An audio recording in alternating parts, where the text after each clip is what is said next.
Joining us now to review some of the headlines of today's newspapers from around the world is Arise News analyst Emmanuel Efeni, Great Malabite. Good morning, Ruben. How are you? Good morning, Rufa. Yes. Good morning, Victoria Tundo, MKO Abiola. Good morning. Splashing gold on black is a way to look beautiful. Have you seen her? Have you seen her shoes? No. It's well. Don't look under the table. Look into the camera, Efeni. On the Amotebu skin shoes. Now let's start the review with this day, Nigeria's newspaper of records. Now the lead story there, Wall Street Journal. How Nigerian military bought back anti-aircraft gun from kidnapping gang. Criminal gangs flush with ransom money extorting governments. Of course, farmers sell land to free their children. Incidents fueling inflation. Nigerian Air Force describes allegations of payments to bandits as fake news. But according to this report, extracted from the Wall Street Journal, the Nigerian Air Force bought back one of its anti-aircraft gun, which found its way into the hands of these bandits and posed a threat to the president, President Muhammadu Buhari, flying over to his home state, Katsina. Well, the Nigerian Air Force have come out to deny any such incidents, describing it as fake news, an outright denial. Well, who do we believe? But this story out there, of course, there are other angles to this story, including farmers selling their land to pay ransom to kidnappers, to bandits. Poor farmers we are talking about, selling their land to pay, and we are still asking, why is the food inflation so high in Nigeria in recent months? Well, we know the cause, because even there are areas, as in the Northeast, where farmers pay fees to Boko Haram insurgents to access their farms. There are other areas in the country where farmers have their crops ready for harvest simply destroyed by those who are going about in what is now popularly known as open grazing.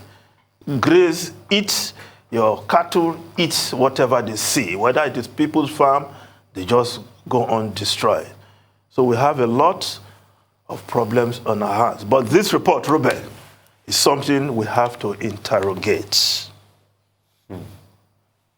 Well, we discussed it earlier on before you joined us. And we said, well, Air Commodore Edward Gapquart, who is the spokesperson for the Nigerian Air Force, may say that this is not true, this is fake news, this is a case of misinformation, and that in any case, the media too should support the military authorities in ensuring that, efforts are not made by certain characters to undermine the security efforts and the interventions of the Nigerian military.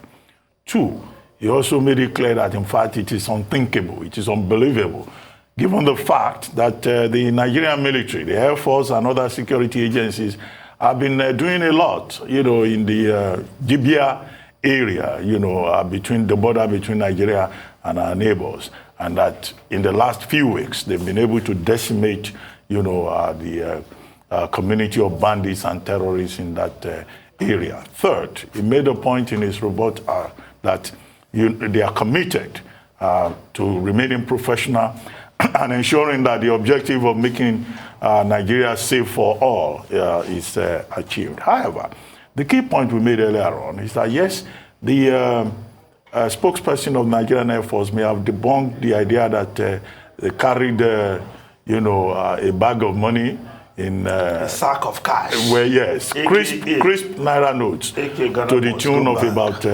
$50,000 to go and give to these bandits.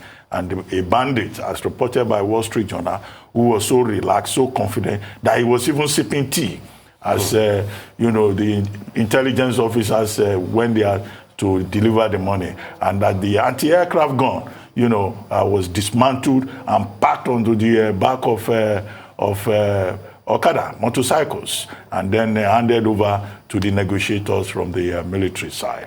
Well, the military may deny it, but there are certain other details in that report that many Nigerians would legitimately be concerned about. One, the story is about the safety of the president, that the president was planning to travel 80 miles away to his home state. Okay, the average Nigerian is likely to say, so when it comes to the safety of the president, Nigeria can go and negotiate with bandits. But of course, officially, the Nigerian government has been consistent in saying we do not negotiate with bandits. We do not pay any kind of ransom, either for human beings or for equipment.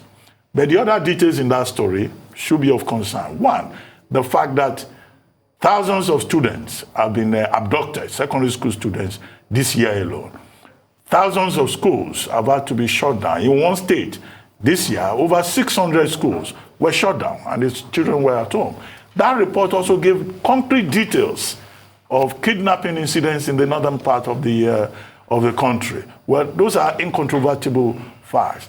4, it was pointed out that there is now an economy, around kidnapping, banditry, terrorists. And 5, the Wall Street Journal also raised the point about the competence, the capacity of the Nigerian military to be able to win the war or to show superior firepower. In fact, there was even the insinuation there that, look, the bandits are better equipped than Nigerian security agencies. But I don't think, maybe it was not part of the remit of Air Commodore Edward Gabquet to go into the details. So there are other aspects of that report that will be of interest to Nigerians. And if indeed it is fake news, if indeed it is misinformation, then of course the onus will be on the Nigerian Air Force to prove it. Yeah, because this will fall under the purview of maybe investigative journalism. But if we say that the story was cooked, then of course you have to show the extent to which the story was cooked. But Gapco calling on all Nigerians to help pursue the fight against terror and banditry. I think he's doing his job, and he just simply stayed professional. One thing we cannot move away from is the fact that we have a lot of arms in the hands of non-state actors. That's the sad reality.